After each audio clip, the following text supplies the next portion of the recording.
We first came to Florida in December of 1976. My husband had been transferred here from Pratt & Whitney, and he was living over on Singer Island, the life of luxury.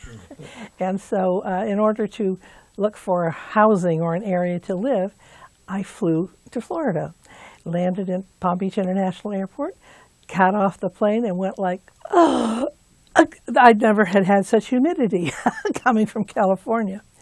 And I was surprised that people were wearing coats because it wasn't cold to me, having been from Pennsylvania and Connecticut and Ann Arbor, Michigan, and so on. So that was the first sort of shocking thing. So we looked around for housing, and when we first came, we ended up in North Palm Beach. And so our builder ended up being Ed Wilson from North Palm Beach. And at the time, we weren't sure if an outsider was allowed to build in Wellington because in the village where they had their model homes, it was pretty restricted, so it seemed. But Ed built our house. But the point is, we came in and we went to the model village and we looked around, and they had what I would call a pen and post kind of a fence all around it. So you couldn't even get onto the 12th fairway, which is where we were looking to, we had bought a lot.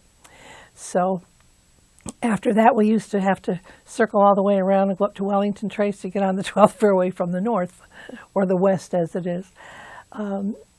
We had while our house was being built, we stayed in an apartment, Peconic Court, and we had a lot of fun there, and we ended up buying a dog for the kids. They were so happy.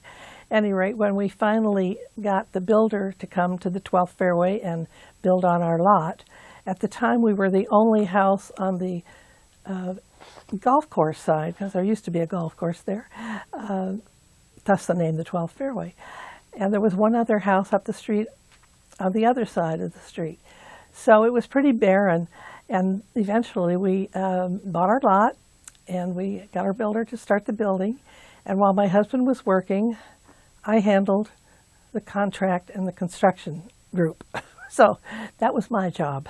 He said it's a good thing I did it, because if he had done it, it never would have gotten done, because he's very impatient. You have to be very patient. But at any rate, so we built our house, and we had come from a house that was over 3,000 square feet, 6 bedrooms. I said, I never need that much space. So the house that we built was about almost 2,000 square feet, and it was perfect. It took a while for it to be built. It was completed in June of 1977. And in the meantime, I had played tennis over at what's now called the Polo Club. And the kids swam in the little pool there for 3- and 5-year-old. And it was really, we had a wonderful experience from the very beginning. One of the reasons we chose Wellington was because it reminded us of a beautiful community north of where we lived in San Diego area. It was all well-groomed, beautiful flowers, hedges, everything. So that was kind of what we were thinking Wellington might end up being. And it went way and beyond that in its final form, way and beyond it. So when we moved here, we were told there were about 300 families here. And I don't know how many people that meant, about 300 people, I guess.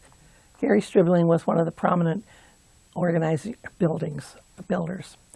And at the time, on the 12th fairway, there were pepper farms where Olympia ended up being developed, and a shell rock excavation where we now have Village Walk. And fresh vegetables and pumpkin patches were at Jog and Forest Hill Boulevard. And there was a grocery store, Publix, on Lake Worth Road, 6 miles away. I remember clocking it. And then we had Squire's Deli. That was like a 7-Eleven. A mobile gas station, a Dunkin' Donuts, and we chose a lot on the 12th fairway. My husband's a golfer, so he thought that would be great fun. We even asked for permission. I didn't bring it with, but I have the permission where we asked if we could build a bridge from our backyard across the canal to the 12th fairway. that was denied. At any rate. And the Model Village was at the end of the 12th Fairway.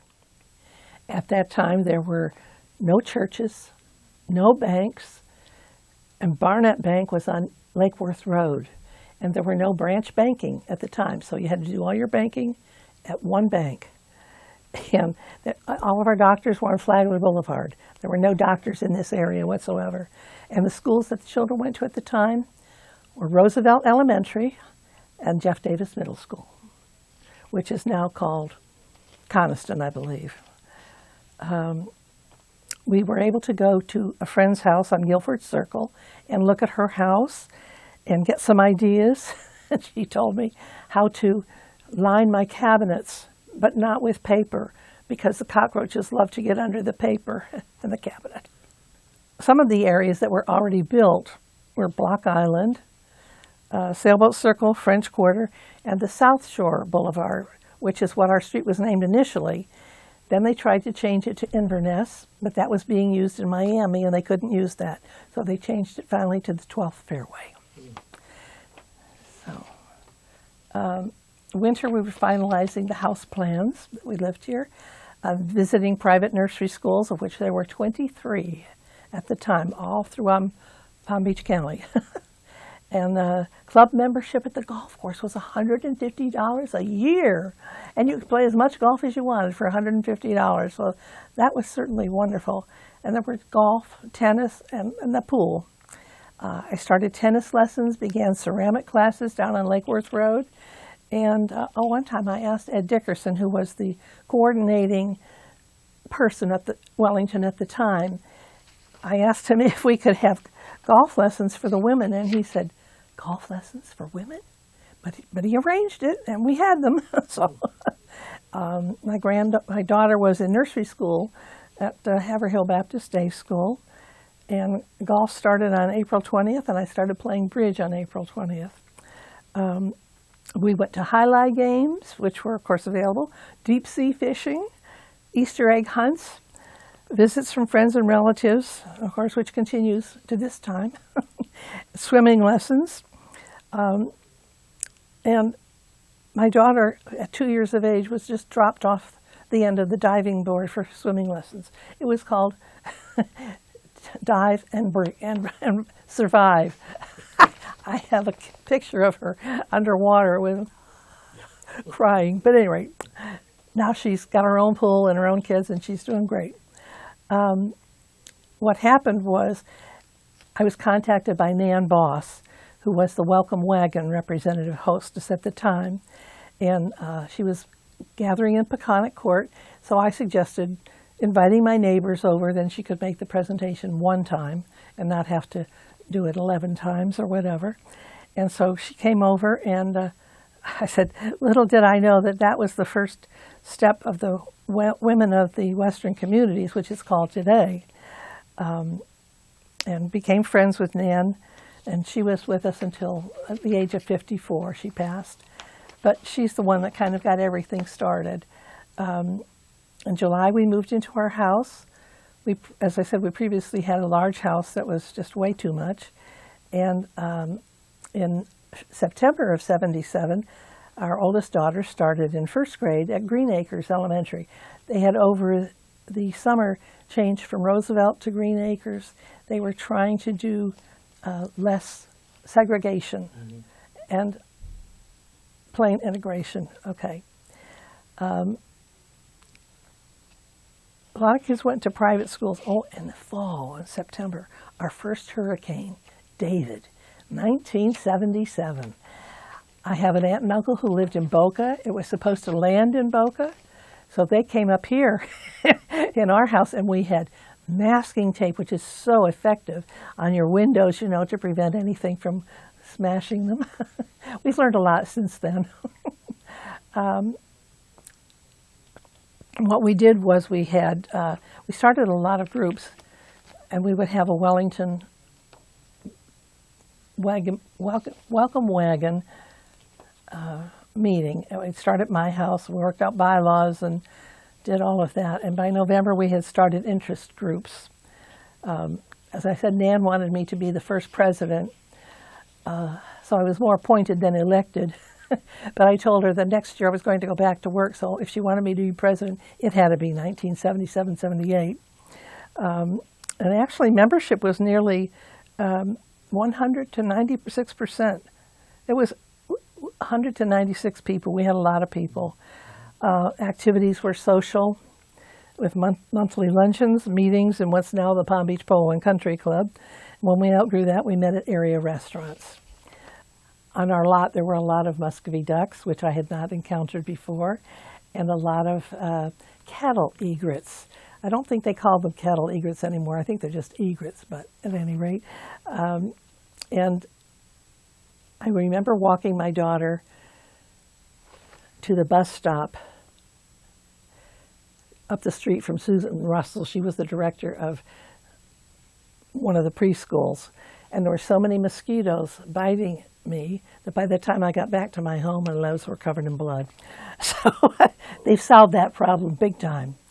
And the crown of the 12th fairway was 18 inches above sea level, which is why we ended up having a lot of flooding. And I have given you some pictures on that. Of course, we had snakes in our yard. And one time I opened the garage door after the house was built, and there was a snake in the driveway. So I got my old snow shovel and chopped off its head because I didn't want to see it in my house later. And my husband said, "Joan, that was my pet." Well, I never had a pet snake, so at any rate.